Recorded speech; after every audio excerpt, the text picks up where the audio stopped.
I wanted to introduce my good friend, Melanie Ruhlman, with Save Our Saluda. Melanie and I have been partners in crime, if you will, causing good trouble about water resources all across the upstate, across the state. And it seems like when we show up, either good or bad things happen. We can't tell which. So, but we do like to cause a lot of trouble. So just cover a little bit of Melanie's bio here. Melanie is an accomplished water resource specialist with a rich background spanning 2 decades in watershed planning and management. Her career has encompassed roles in industry, government, private sectors, and nonprofits. She holds a bachelor's degree in forestry from North Carolina State University and a master's degree in forest hydrology from the University of Georgia. Her expertise covers a wide range of areas, including watershed assessment, hydrology, water quality, erosion, and sediment control, stormwater management, stream and soil assessment, wetlands, and public outreach and education. She is the director of the Save Our Saluda, and again, a partner in crime for all of us. Good work, Melanie. Come on.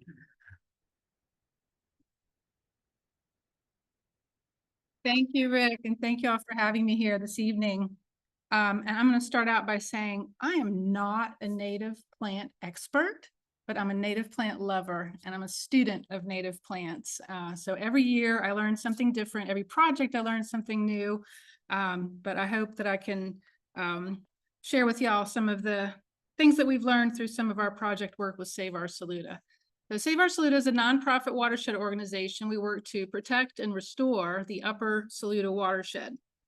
And Frank Holloman, your own Frank Holloman, is one of our founding members of Save Our Saluda. He's helped us out on a number of issues, and coal ash and a number of other things. But today I'm going to talk about the utilization of native species in our project work, specifically our riparian and floodplain restoration projects in the Upper Saluda watershed. And this is part of our Upper Saluda watershed program for sediment, which we began developing in 2016. We began pulling together a partnership that has grown to over 20 cooperating partner organizations. Easily Combined Utilities is one of our primary partners. They are a combined utility that do source water, wastewater, and electricity, and the source water is from Saluda Lake, and so we work to help protect their source water in the Upper Saluda watershed, and we have shared goals, all of our partners, for water quality and watershed protection. So this is the Upper Saluda, what we call the upper, I'm going to say the upper Saluda watershed, above Saluda Lake. This is Saluda Lake down here just west of Greenville, and the watershed area goes up to the North Carolina, South Carolina line. We've got the North Saluda River coming out of the Poinsett or North Saluda Reservoir, the Middle Saluda River coming out of Jones Gap, and the South Saluda River coming out of Table Rock. They come together to form the Saluda River, which then flows down to Saluda Lake. So these two reservoirs are two of Greenville's drinking water reservoirs that serve the greater Greenville area, and Saluda Lake serves the greater Easley area in terms of drinking water. So why does our program focus on sediment? Sediment does impair water quality. It is our most common water quality pollutant locally, regionally, and nationwide. It affects drinking water sources. It affects habitat. It effectively carries other pollutants like nutrients and metals and pesticides, and this new thing that we're learning about, PFAS, and other things. So if you're attacking sediment and trying to get at sediment control, you're controlling a lot of other water quality pollutants. So sediment is a real problem. When I moved out to the North Saluda River, I really saw it firsthand. And I said, I'm going to work here and join forces with Save Our Saluda and see what we can do to address this problem. So sediment's a problem in our most all tributary, none of our mountain ones are fairly clean, but once you drop down there, a lot of our tributary streams are choked with sediment. Our rivers are choked with sediment. This is the Illinois River, flows to the South Saluda River. When William Bartram came through our Southeast Piedmont in the 1700s, he described our streams and rivers as being rocky, covered by rocky bottoms. Today, they're mostly covered by sediment bottoms. Why is that? And I'll get to that in just a minute. But sediment is also a big problem in Saluda Lake, in our reservoirs. Our reservoirs are very effective traps of sediment. So this is Saluda Lake. And in 2011 and 2012, easily combined utilities dredged the lake. Sediment had been a problem in the lake for decades. They had tried some dredging to remove it through some other means, but it wasn't until the utility came along and really put the financial resources to it to dredge the lake. They removed 366,000 cubic yards of sediment. That's a lot of sediment. It was a 2-year project where they were out there every day dredging that top 100 acres of that 300-acre lake and removing that sediment. They had a couple of sites where they could put it. How much did it cost? A little over $8 million. And guess what? 10 years later, it's back again. So when I came to the utility manager in 2016, and I said, look, sediment is a horrible problem in our river. I thought I was going to be able to paddle more than I can, but I can't because it's choked with sediment. I bet it's a problem in your lake. And he said, yes, it is. And I said, well, South Carolina Department of Health and Environmental Control has a program, a non-point source program. That means pollution that doesn't come from a pipe, but it comes from all these different places in your watershed. They have a program that if you bring together a partnership of stakeholders and make a watershed plan to address a pollutant like sediment, then you're eligible to go for funding to implement that plan through projects. So that was our charge. That was what we set out to do. This is just illustrates, this is that top 100, this is the area that was dredged. The drinking water intake is down here. And all this sediment is back again. So all of this was removed in 2011, 2012, and now it's back again. So where is all of this sediment coming from? Most folks, when they think about sediment, they think of runoff from a construction site. Well, that is one source. But we've determined that, and this is not uncommon, this is the same story regionally and across the country. A lot of it is coming from the stream banks and the channels themselves that are eroding. And as these pictures illustrate. So why is that? Well, to understand it, you have to go back, way back, a century or so more. This is an aerial photograph from 1942. That was the earliest aerial I could find from this area. And this is Greenville. Let's see, there's Paris Mountain up there, and the Saluda River is over here. And those white areas were all cleared. So most of, if anything could be farmed for agriculture, it was cleared. And these dark areas are what treed areas remained, and they're around these streams and rivers. So we lost a tremendous amount of sediment back in 100 years ago or so. They say between the late 1800s and early 1900s was the period of what they called accelerated erosion and sedimentation, when topsoil was lost down into the valleys and began making those farmlands unfarmable, and then dredging and all this stuff. So all that legacy sediment is still with us today. It is still making its way through these river systems and through these valleys. But a lot of our upper reaches are very eroded, very wide, and some of our downstream reaches are still aggrading.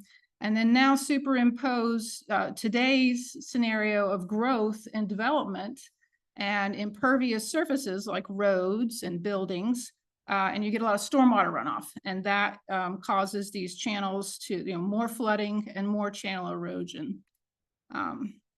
Still a lot of the farmland areas down in the floodplains, they rearrange the streams and creeks to make room for farming, and some of that channel alteration is still ongoing today.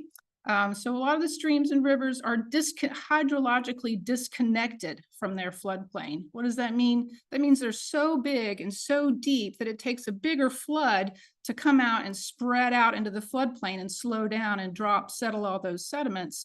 And instead, it'll shoot it downstream and cause, more and more flooding. That's why in, places like in urban areas, you get a lot of flooding because of that erosive stormwater runoff. So you're left with these very unstable channels and stream banks, and then coupled with other factors like loss of riparian buffers. Riparian just means that area that's next to a stream, river, wetland, area next to water. So a lot of folks in farming areas, developed areas, they like to clear all the way down to the water for whatever reason, either for, to utilize that land or to look at the pretty water. But what it does is lead to further stream bank and channel instability. And then coupled with the erosive factor is, the collapsing of trees into the rivers, and that even further exacerbates the problem of stream bank and channel erosion. So we started out by doing the watershed planning process, and we divided our Upper Saluda watershed into two sub-watersheds, the North Saluda and the South Saluda, which included the middle. And we did two plans, and the plans involved land use assessments, some modeling, gathering water quality data, and identification of priority areas that we wanted to target, and best management practices to address, and types of projects to address those problem areas, and funding sources and all this other good stuff. But so you can go on DHEC's website if you're interested in reading the plans. And it was about a year-long process for each plan with the stakeholders to develop them. So if it's in the plan, then we are authorized to, or we're eligible for funding through DHEC's non-point source program to implement the plan.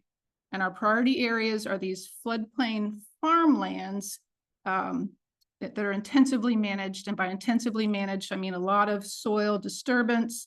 A lot of the streams and vegetables are grown under this plastic mulch. It's called mulch, plasticulture, and it accelerates runoff. And the soil disturbance, disturbs the soil and leads to all these things that further cause erosion and stream bank instability. So these are just a kind of a list. I'm not going to read all of these, but these are the best management practices, or BMPs, that are included in our plan. And the program is focused to rural areas, so cropland and livestock areas. Urban is included in the plan, but since our cities and our counties already have stormwater management programs, they have a permitting program for development, we're not going to go out there and try to monitor or implement projects for development sites. We're going to focus on these areas where there's no really regulatory. It's there's a need for assistance in these rural areas that aren't required necessarily to do this soil conservation, and where there's a greater need and a greater impact there. But that's not to say that these others, urban things, are not something we've considered as part of the plan, and they are in the plan. One of our priority best management practices is cover crops. Cover crops are the crops that are grown after your cash crop. So you grow corn or tomatoes or something like that. That is your cash crop. And then once they're done with the cash crop, instead of letting the soil stay fallow throughout the late fall and winter and early spring, a cover crop is planted, and that helps to stabilize the soil. It provides tremendous soil health benefits. And it is one of the practices that is really being looked at to help with climate and climate change and helping to sequester carbon. So lots and lots of benefits of cover crops. They're very cost effective. We use species like, they're non-native species, but like cereal rye and clovers, legumes that can have some nitrogen benefits. Winter wheat, those are some common ones that we've done, but they have many benefits of cover crops. That is something we try to promote. It's not something that a lot of farmers do regularly as part of their operation. So I'll talk now about what some of the projects that we have put in our what we call implementation projects. And our goal, of course, of the program is to fund conservation projects in these priority watershed areas using the BMPs to effectively reduce what's called sediment loading. Loading just means the amount of sediment going into the streams and rivers and making it down to the reservoir, and to effectively leverage federal funding with partner and other match or other funding sources. So these 319 grants, they're called, and they're called 319 because they're authorized through Section 319 of the Clean Water Act. And they provide a 60-40 match, 60% federal, and then you got to come up with 40% match. Well, one of the reasons that I developed this big, broad partnership of all these organizations, I think we're up to 22 now, is because, coming to a rural landowner and saying, look, we've got this wonderful program, but, you're going to have to put up 40% of this project. Many of them would say thanks, but no thanks. So throughout the planning process, I told the partners all along, look, when we get to implementation, I'm going to ask y'all for some additional support so that we can provide a good incentive cost share to these landowners and farmers. And so our partners, we shoot for a 30% match, and then the landowners 10%. We want them to have some kind of skin in the game. So we found that this model is very incentivizing for implementation. I want to emphasize that this is a voluntary program. This is not regulatory. We advertise the program. We go out, and throughout the planning process and the implementation phase that we're in now, we advertise through mailers, through online. We've done a number of workshops. We've done these cover crop soil health workshops along with our partners at USDA, Natural Resource Conservation Service, and the soil and water conservation districts. This is a rainfall simulator that they set up for us, and it demonstrates how different types of cover help to protect the soil and prevent runoff. Here's another cover crop workshop we did in the South Saluda. This is the slake test they did that Rick likes so well. It shows how a tilled soil does not, it holds together because it's got that nice structure. It's got all the fungi and bacteria and everything that helps to hold in place, versus a tilled soil that when water hits it, it just falls apart and much more easily erodes. We've also done some demonstrations, some cover crop no-till demonstrations with our partners at USDA. These are some of the agronomists, regional and state agronomists. And so this is a cereal rye cover crop. This is a piece of equipment that we purchased through one of the grants. This is called a roller crimper. So once your cover crop is mature and you're ready to plant your cash crop, your tomatoes, your corn, your beans, whatever, you have to terminate that cover crop. How do you terminate it? You can till it under. You can burn it down with herbicides. Or you can use this roller crimper and crimp it down and leave this nice residue on the ground, and use a special equipment to then plant no-till through that residue. And this is called a no-till vegetable transplanter. You put the little vegetable plugs into these holes. It's got special coulter blades and shanks and coulter blades to get through this residue. And it's an alternative method to conventional farming. So this is a type of regenerative farming practice that we try to promote. We've also done a stream bank stabilization workshop. This was very popular. We invited everyone in the watershed, whether you were a farmer or not a farmer, and a lot of interest in this. And then projects. We've done lots of projects. Cover crops, stream bank stabilization, which I'm going to talk a lot about, drainage stabilization, sediment basins, riparian buffers, lots of things over a number of years here. This was one of my favorite projects. This was a Natural Land Trust site that just recently, just in the last few days, transferred over to the park system. This is over to the state parks. This is up near Jones Gap. This is going to be the eastern access point to Jones Gap State Park. This is a 170-acre tract, I think. A lot of it went up the mountainside, but there was this 10-acre piece down in the floodplain that was farmed, and we restored it to a native meadow. This is the farmed area down here. And we restored this to native meadow and did a riparian type buffer here. This is along the middle Saluda River. And in order to create that meadow, we first prepared the site. And we kind of had a clean slate to start with. So we had that advantage. But This is Wes Cooler from Natural Land Trust doing the site preparation for us. And then we hand seeded over 15 species, different species of grass and 10 different species of forbs, all native not only to South Carolina, but to the upstate area. We had some assistance to really refine this list to species that were appropriate for this site for these floodplain conditions. And then we also added to that mixture what's called a nurse species. We've added oats, which is not native, but sometimes native species, as you know, by seed take a little while to get going. So that oats, that gave us an initial cover.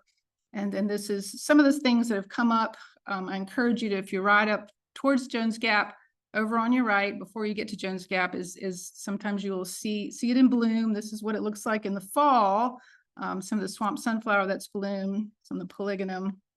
And this was taken today, actually. So the coreopsis is really lighting up out there right now. So a really beautiful site. And then we also did some trees and shrubs over in our wet area, along with our partners at Trees Upstate. They've been wonderful on all of these projects. They help provide the trees and help bring the volunteers and coordinate the volunteers. And I have a species list that I'm going to email. I've got just one copy, but I'll leave it here. But we've been developing a list of native trees and shrub, woody species and herbaceous that are appropriate for these kinds of settings, these bottomland settings. Some more things we planted in the wetland area. We did some wetland plugs in addition to the seeding. There's some cardinal flower coming up on the right. Juncus, you'll get a lot of Juncus effusus coming up just naturally, but we gave it a little boost there in this little runoff channel. So we've planted through all of our projects and 2 grants so far. Through DHAC, we've planted over 10,000 native trees and shrubs along stream banks and riparian areas and in floodplains. We really focus, like I said, on these riparian areas. Here's a before and an after. This is the same exact location. So really made an improvement there. And this is not an area that the farmer would farm. So a lot of times we just scoot his access road over a little bit and leave just a little bit of riparian buffer there between there is a little ephemeral stream back there. So we create these buffers around these farm fields. And we do use native species whenever we can for these restoration sites. So here's some of my favorites. Pawpaw has become a big favorite. Not only do I love to eat them, especially over vanilla ice cream, but they are something that the deer and the beaver don't seem to like. So we have a lot of trouble with the deer and the beaver. They love our trees as much as we do. Here's one. I took this picture. I don't know if you can see it very well, but I think I counted 5 little bees and flies up here working on this.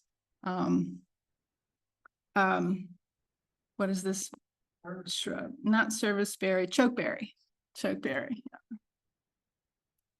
Here's a little plot I did of some native grasses, Indian grass. I seeded this by hand.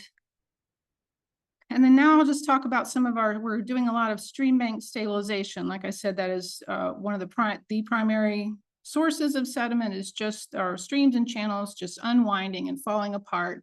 And so we go in with these projects and try to get them stabilized using natural channel design techniques along with really aggressive native vegetation. And that is the key, I think, to the long-term success of these projects.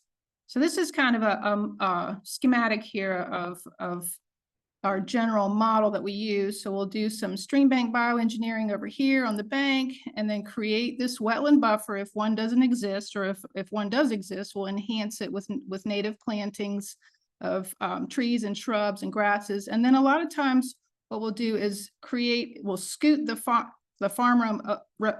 road over a bit to help protect the riparian area, which then in turn helps to protect our very expensive project over here that we've just completed on the stream banks. and helps to, of course, protect the water quality in the river and downstream in the reservoir. So we'll stabilize, and offer the farmer a stabilized access road too. So that's usually very beneficial to them. And then they don't lose that much area of cropland. There's a lot of planning that goes into these stream restoration projects, stream bank stabilization projects. You have to do permitting. If you're over 500 feet, you have to get a permit from the Corps of Engineers. You have to have an engineered design. You don't just go out there, and we don't just rock up the stream bank. There's a particular natural way to design these things. And then there's also, you have to get square with in Greenville County with the floodplain manager and get what's called a no-rise analysis and floodplain permit from the county. And our partners at Greenville Soil and Water and the county, they're one of our partners too, and they help us with this. And then we develop a maintenance plan. A lot of times before we start a project, we have to take care of exotic invasives, kudzu being number one. I've learned my lesson the hard way that you want to really try to take care of that before you get out there and plant anything. Because if you try to control it around your plantings, a lot of times that's very problematic. We've focused a lot of our restoration so far. We've done 3 projects in the Terry Creek watershed. Terry Creek is a tributary to the North Saluda River. The North Saluda River is here.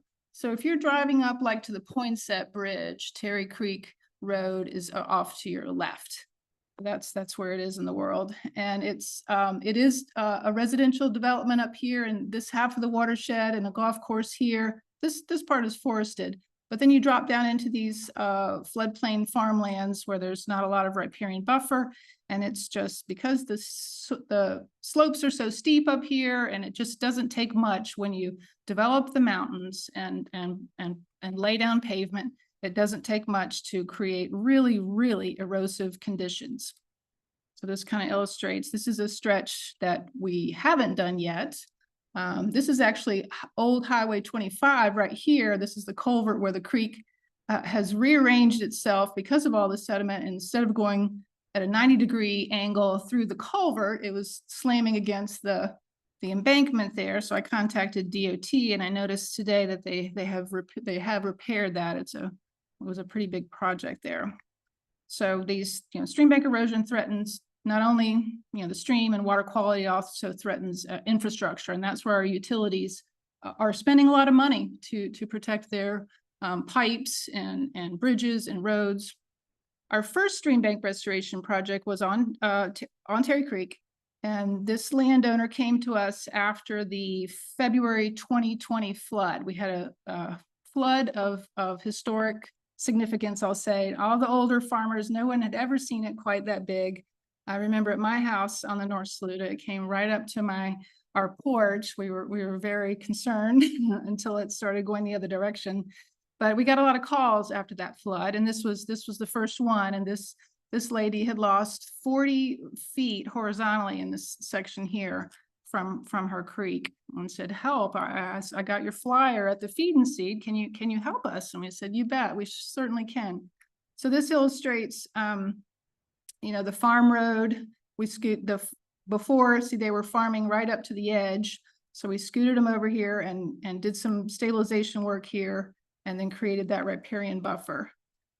So what we do, we go in and lay the vertical banks back to a 3-to-1 slope, something like that. And then we install this toe rock. You can also use wood, but in this case, we're using a boulder rock. And that toe helps to stabilize that toe, which if you have a vertical bank like this, if your stream bank is just vertical, then when it really floods, and when you get those erosive flows, it eats away at that toe, and eventually it'll cause it to just keep caving in.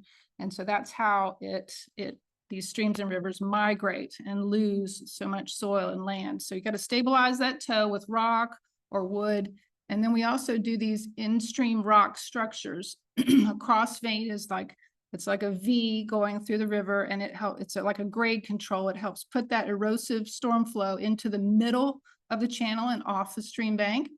And then a J hook is a similar thing. It's like a half of a cross vein almost, where it also helps to turn that erosive water off of the bank. So after we've done the grading and the rock work, then it's time to start working on the banks. We put down we seed the banks. Well, this site, we actually did do some native seed. I had some extra native seed left over, but normally that's kind of expensive to do. So we'll put down something that'll, give us an immediate cover, like a rye. And then we'll put down this coir matting. Coir matting is a coconut fiber, so it's natural. It will biodegrade.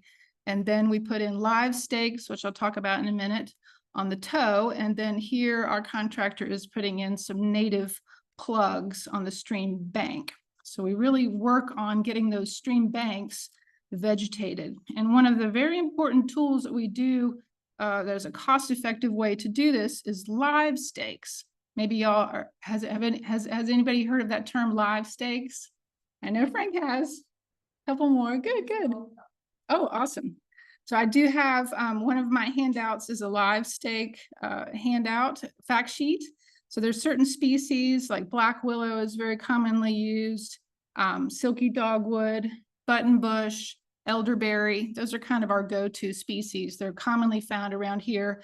And during the winter months, between December, January, February is the best time to do it. You can take cuttings, a certain length, a certain diameter, and it's ideally you want to cut them, keep them moist, and get them in the ground as soon as possible. And we install those at the toe of the slope down here where it's moist, and they will sprout and make a little shrub or a tree. And that will help to keep that stream bank in place. So once we've done all of our stream bank work, then now it's time to work up top in our riparian buffer area. And that's where we plant these containerized native trees and shrubs. This is in conjunction with our partners at Trees Upstate. And we make a big, wonderful event of it and bring the volunteers, and Trees Upstate instructs them on how to properly plant a containerized tree. And it's a lot of fun. We have a good time. And then this is what it looks like afterwards. We put these cages around the trees oftentimes, especially this particular area is very rich in beaver. Sometimes you can see them swimming, and if you don't cage them, then the beaver will get them. But we do aggressively, vegetate the stream bank with the live stakes, and so they're going to get some stuff, but a lot of stuff will sprout back. But things like the oaks and the elms and other things that we want to stay a single stem, we will invest the time and effort to put a cage around them. And this is what that site looks like today. So very diverse, very messy. I like to talk to people about messy riparian buffers. So many people like that very manicured, uniform look. We like chaos. We like it to be messy. Messy is good. So lots of variety in here, lots of structure, lots of different species, and no erosion. Here's another project we did last year. This is a short section of the North Saluda River. Same idea, lay the stream bank back, put in your rock structures.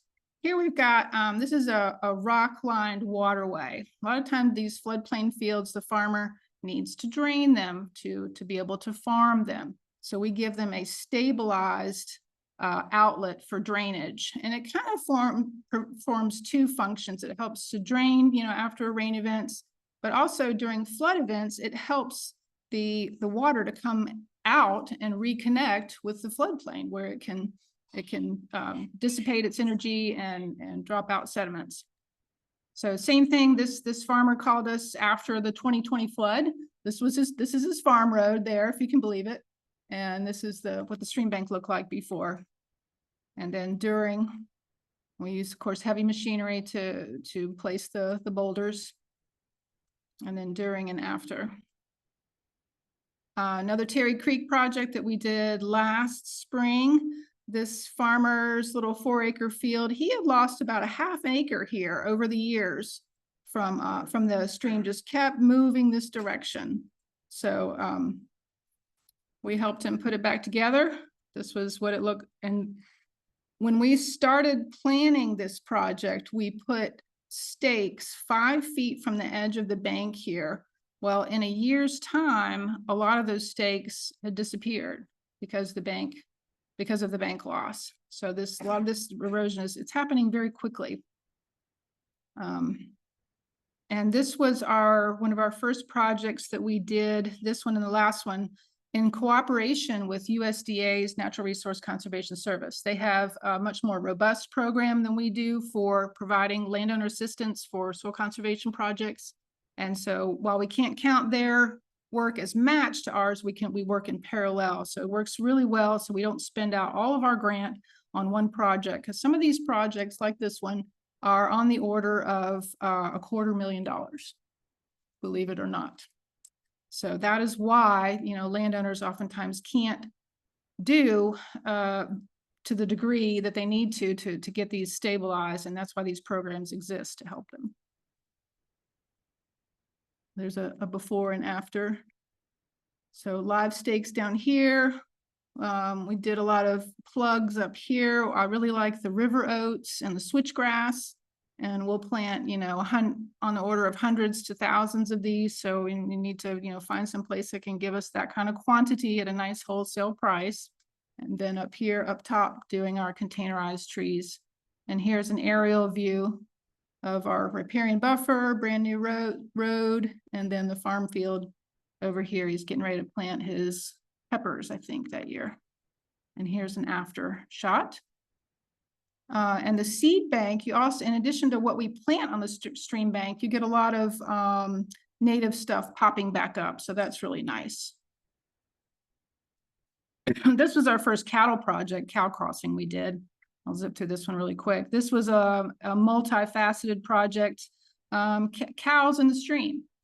The cows need to drink, right? They need to have water. So a lot of times they will access the stream for that purpose, but it tears up the banks and it introduces other contaminants like fecal coliform bacteria into the waterways.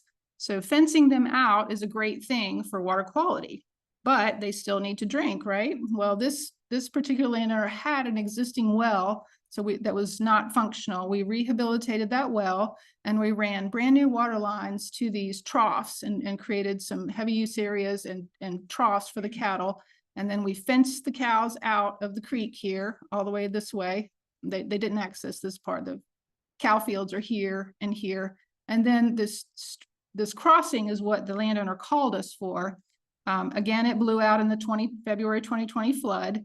It was an existing crossing that it had been there for decades, and it blew out.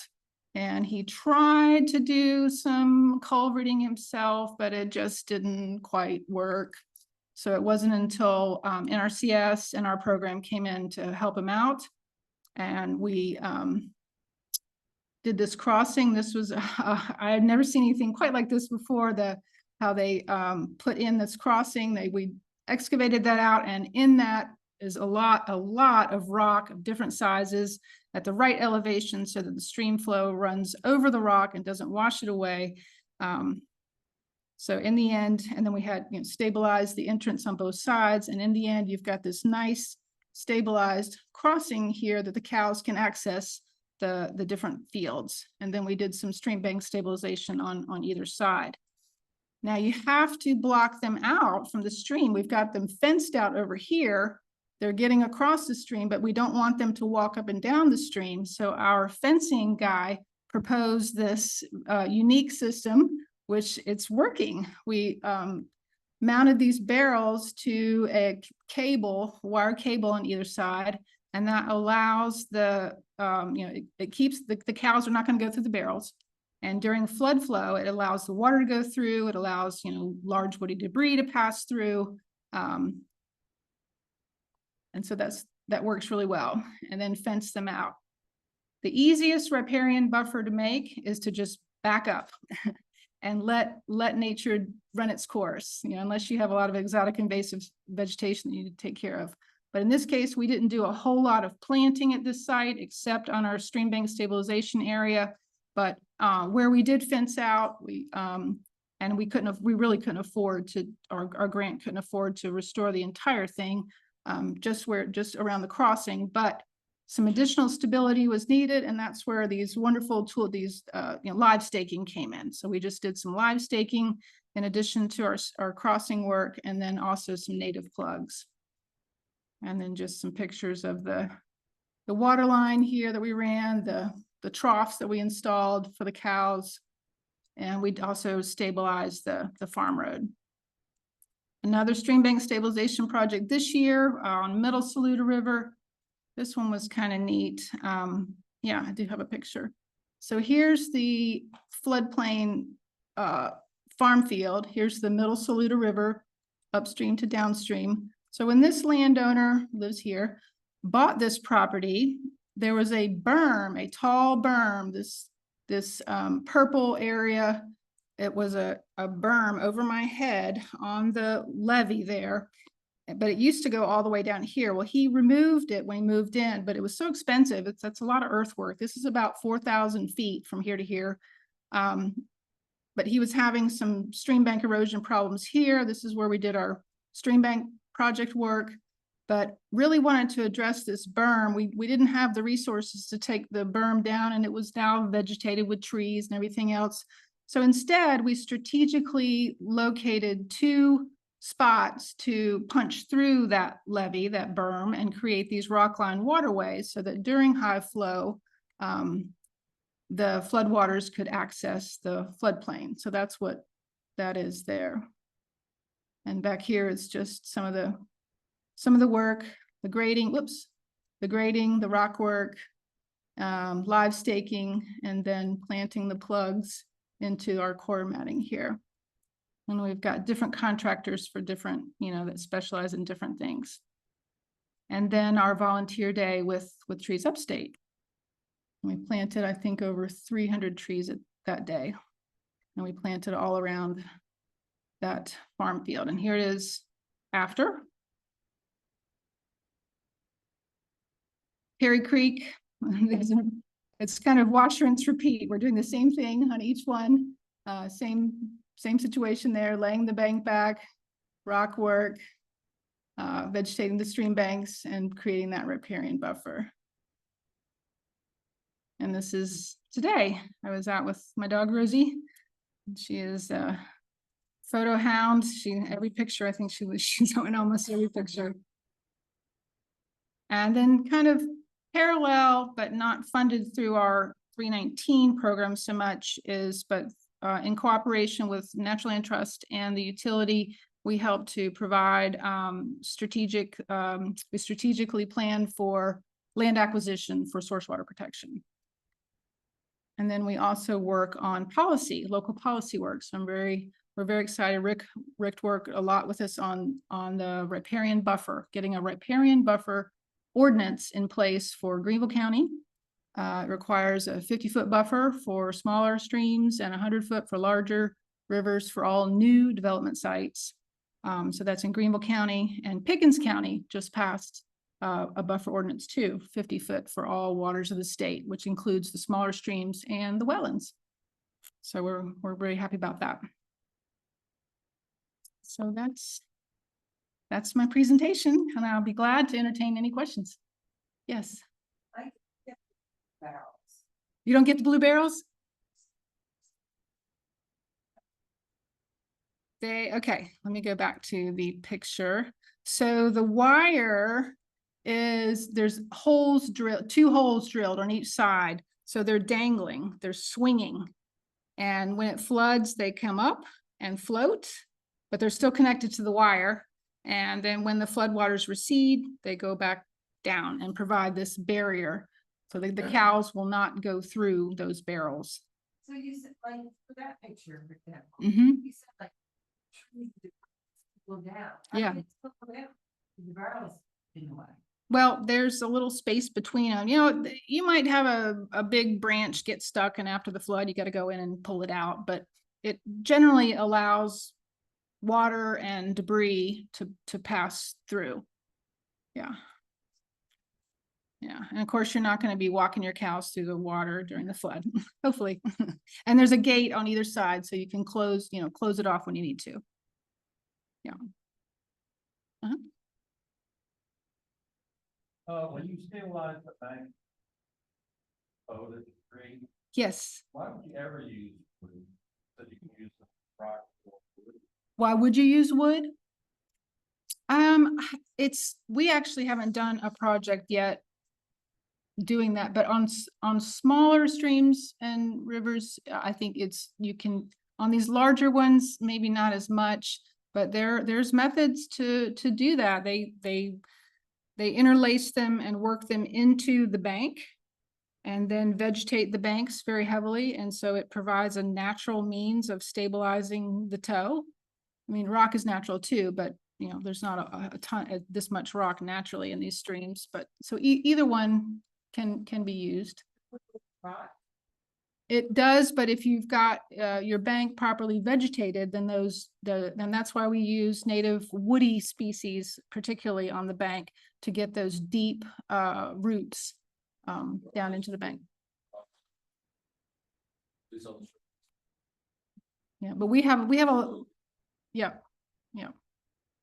But some of these sites, the stream bank erosion is so severe that, you know, but over time, the vegetation grows in between and over, and the rock you know, it's not gonna look like this in the next year or 5 or 10 years. You're gonna have the vegetation growing over it, like you saw in that picture. Where was the one? Our first one. And we put that one in 21. There we go. So yeah, that one is just 3 years old.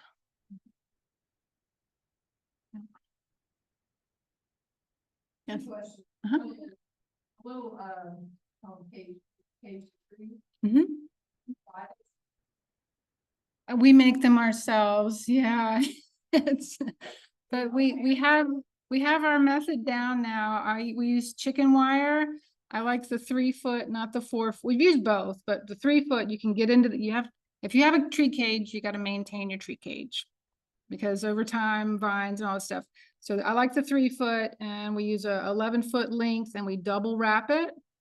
And then I like to use, I think these pictures I was probably showing you the tomato stakes. I scavenged those from the farm fields, but now I like to use rebar. We use a 3/8 inch rebar, 5 foot length, and do 3 pieces of rebar in the cage. We double wrap it and use little clips, little rabbit cage clips to clip it together. Makes a nice, neat cage. So. Against bears? Oh, we haven't had any bear problems at any of our sites yet. Okay. Yeah. Another question is, do you guys work just with farm communities or residential? We don't really do residential. We can provide them, you know, technical assistance, you know, advice and guidance and point them to other directions, but we don't do projects in residential areas. No. Yeah. Any other questions or questions from online?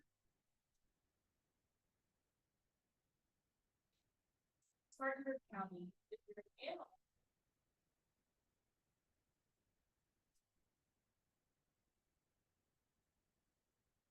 Well,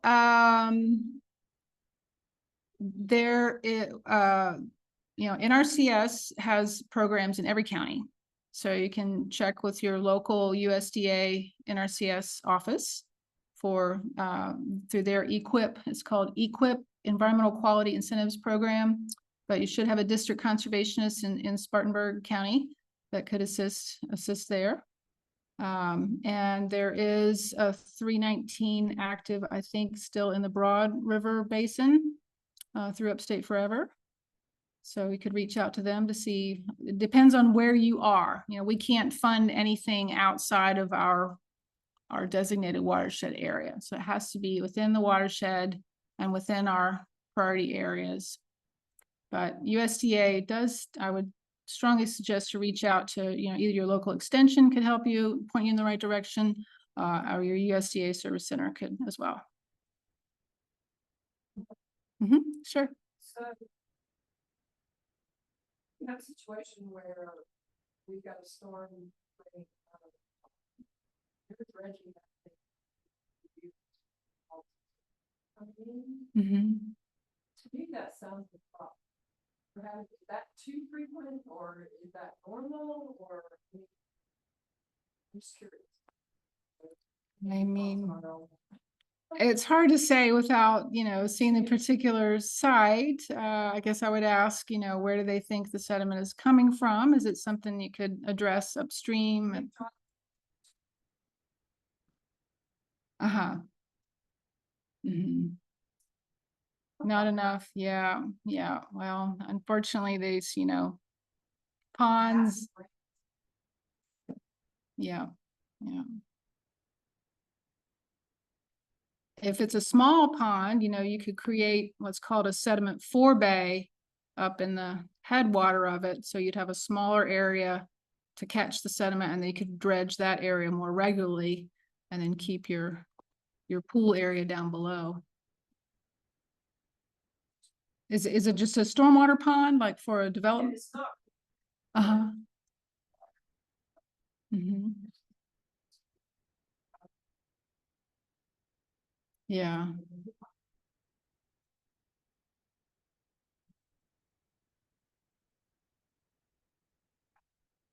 Yes, ma'am.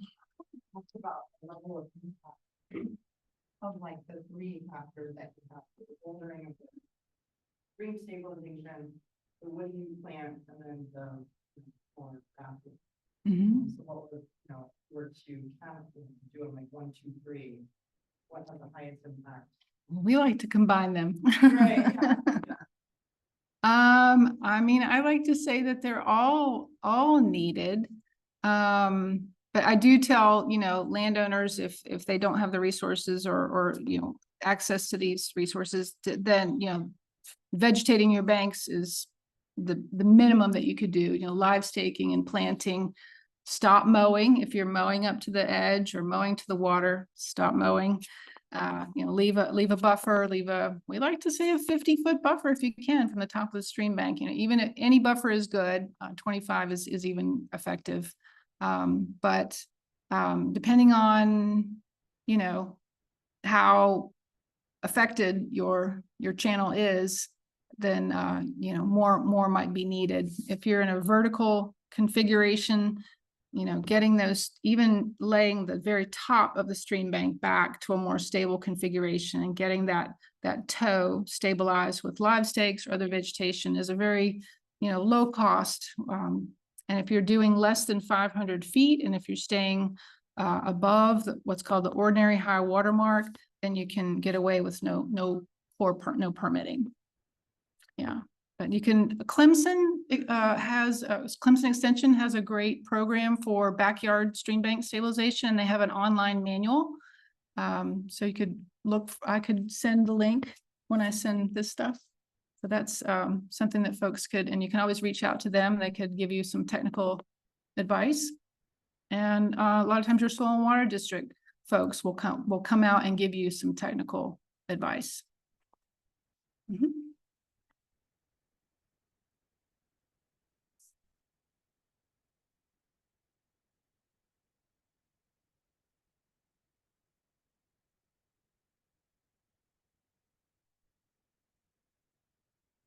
Oh, sure. Yeah, you could get cisterns to catch your roof water and use that for irrigation. Absolutely. Yeah. Yes. So, you started out talking about Mhm. how in relatively new to several years. Mhm. What's been the impact? Is it noticeable impact to the lake? Is it like, and what is the sort of trajectory with doing address that problem? And it's where do you go? I mean, I'll be very honest, and no, we're not going to fully solve that problem because there's just too many problems in too many areas. But we, in the watershed plan, we had to set out goals, sediment loading reduction goals. And with each project, as we report to DHEC, we report these BMPs and the specifications of the BMPs, and then they take that information and they project a loading reduction amount. So with each project and with each grant, we have sort of a modeled amount that of sediment reduction that we've supposedly achieved. But are we seeing differences? We're definitely seeing differences on the project sites for sure, and immediately downstream of them. What is the cumulative effect? Well, we're just going to keep going and hope that we keep increasing that cumulative effect.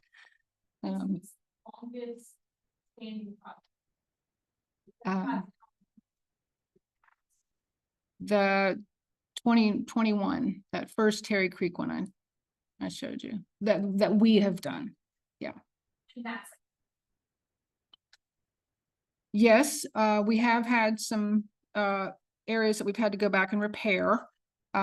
Terry Creek is still receiving a tremendous amount of stormwater runoff from upstream. You know, the golf course, they've straightened the channels and rock lined them, and you know, they're missing riparian. But so there's a lot of stormwater still coming down through there. There's a tremendous amount of sediment that's still coming down through there. The beaver are impacting it as they go in and build their dams, and the sediment backs up behind those dams, and then the dams blow out. And so they're not perfect, and you can't go into a lot of these sites where you have all of these very impactful factors going on and expect perfection. But we're making it a tremendous amount better, and that is why monitoring is important. And a lot of times when I see a hot spot, we've gone back with the heavy equipment and done some repair work because we're working in the area with heavy equipment.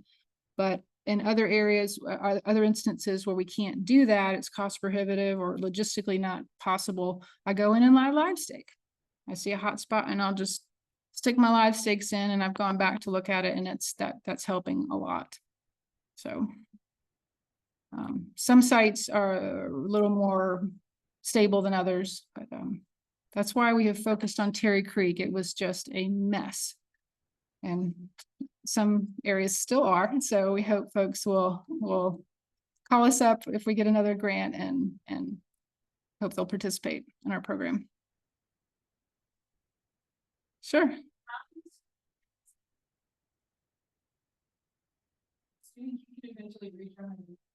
Oh, I do not have an answer to that question. Even if we measured all of the streams that are mapped, we still wouldn't hit the accurate number. Too many to count. That's right. That's right. That's why we did the watershed plan to identify the priority areas. You know, we did a lot of watershed surveillance. Because I live there and because I've started getting nosy about my watershed and going out and doing investigations on my own, I kind of knew where a lot of the problem areas are. And we're going after some bigger monies now to be able to do what we're doing now in a bigger way. So hoping to keep going and keep doing more. So we'll do what we can.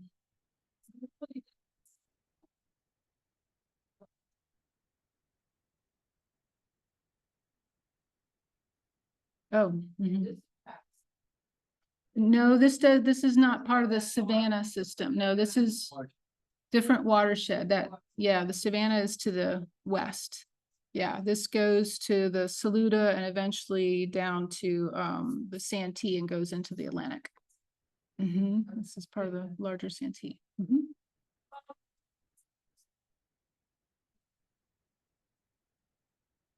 Manageable amount of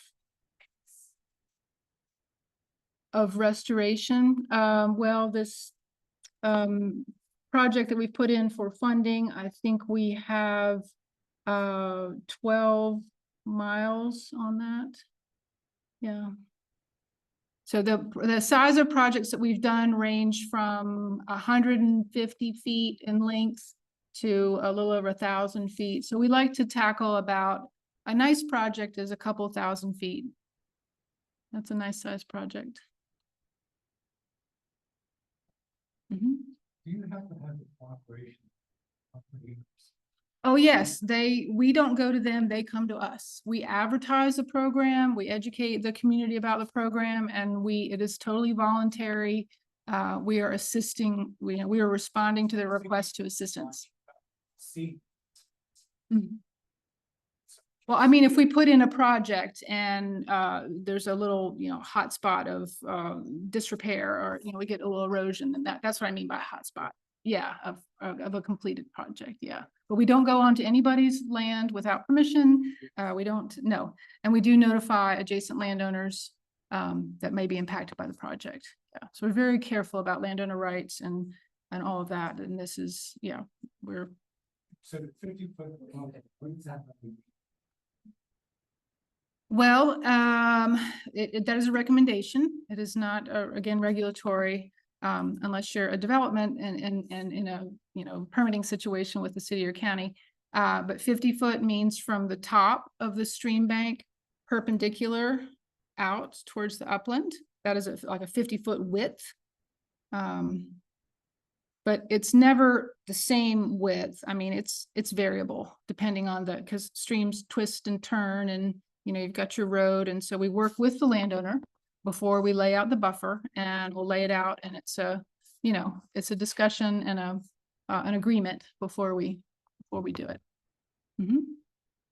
Was there another question behind?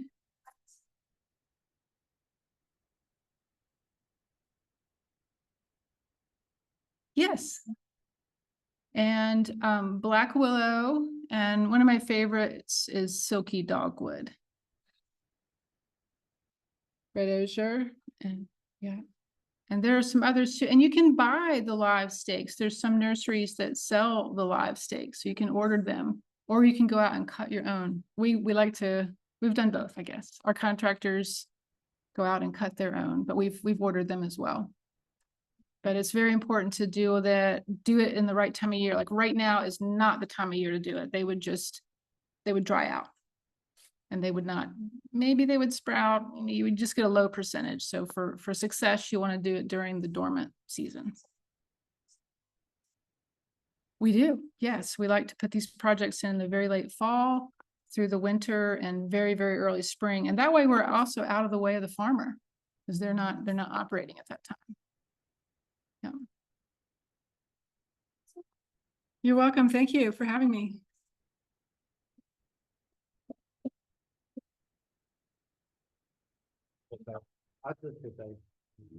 Sure, yeah. Thanks, y'all. All right, thanks for online folks. We have time, do we have to be here? 8:30, the latest? Okay. So, anyone wants to hang out and chat more with Melanie? Welcome to do so.